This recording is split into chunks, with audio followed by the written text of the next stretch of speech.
ব্রাহ্মণবাড়িয়াতে নাকি শুধু মারামারি কাটাকাটি হয়, দুনিয়ার সব অদ্ভুত জিনিসই নাকি ব্রাহ্মণবাড়িয়াতে ঘটে। আবার একজন তো খাসির জন্য বিয়েই ভেঙে দিছে। তাই আজকে বের হয়েছিলাম যে চকচকে একটু মারামারি কাটাকাটি দেখতে, ব্রাহ্মণবাড়িয়া শহর ঘুরতে। আমরা মাত্র 2 দিনের জন্য ব্রাহ্মণবাড়িয়া বেড়াতে গিয়েছিলাম, মানে আমার নানু বাড়িতে। নারায়ণগঞ্জে ব্যাক করার আগের দিন ছোট খালামুনির কাছে খুব বায়না ধরলাম, তোমাদের শহর আজকে ঘুরায় দেখাও, তোমাদের শহরে নাকি এত মারামারি কাটাকাটি হয়, এত সংবাদ। ছোট খালামুনিও আমাদের 2 বোনের বায়নায় রাজি হয়ে 2জনকে নিয়ে বের হয়ে গিয়েছিল ভর দুপুরে। প্রথমে আমরা গিয়েছিলাম ব্রাহ্মণবাড়িয়া সরকারি কলেজের সামনে একটা ফেমাস ফুচকার দোকানে। সেখানে নাকি অনেক মজাদার ফুচকা পাওয়া যায়, চটপটি পাওয়া যায়। তো আমরা অর্ডার করেছিলাম একটা স্পেশাল ফুচকা, নর্মাল ফুচকা, আর একটা হচ্ছে দই ফুচকা। প্রাইসটা একটু হাই হলেও ফুচকাগুলো কিন্তু আসলে খুবই মজার। দই ফুচকাটা অনেক মজা লেগেছিল আমার, দইটা অনেক টেস্টি ছিল। খালামুনি বলছিল চটপটিটাও নিতে, কিন্তু চটপটি খাওয়ার মতো আমার আর জায়গা ছিল না পেটে, তাই আমি আর চটপটি নেইনি। এরপর আমরা হাঁটতে হাঁটতে কলেজের ভিতর চলে যাই। এটা ছিল ভার্সিটি সহ,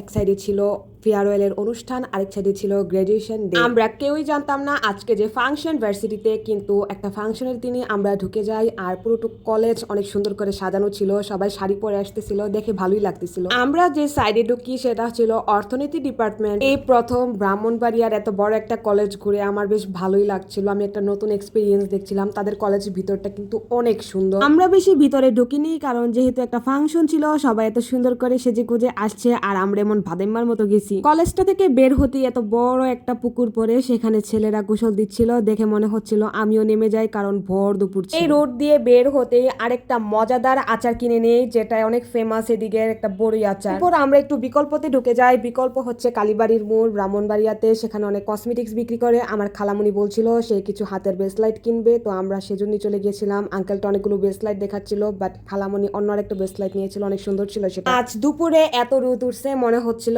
ভবগুড়ের মতো আমরা ঘুরতেছি। লাস্টে না পারে মাথা যে যার মতো উনা দিয়ে রাখছিলাম, এই রোদে মাথা পুরা গরম হয়ে গেছিল। বাসার সামনে নেমে আমরা সাথে দোকানে চলে যাই আইসক্রিম কিনতে, কিন্তু আনফর্চুনেটলি এই গরমে তাদের ফ্রিজটাও নষ্ট হয়ে যায়, কোনো আইসক্রিম ছিল না। তাই খালামুনি কুক কিনে দেয়। এরপর আমরা আমাদের বাসায় এসে পড়ি, অ্যান্ড লিফটে উঠতে আমি দেখি আমার জামাটা পুরা পেক পানি দিয়ে ভরাই ফেলছি আমি। কি আর করার, বেশি ঘেরওয়ালা জামা পরলে যা হয় আর কি। তবে আজ এতটুকুই, আবার থাকবো নতুন কোনো ব্লগে। আল্লাহ হাফেজ।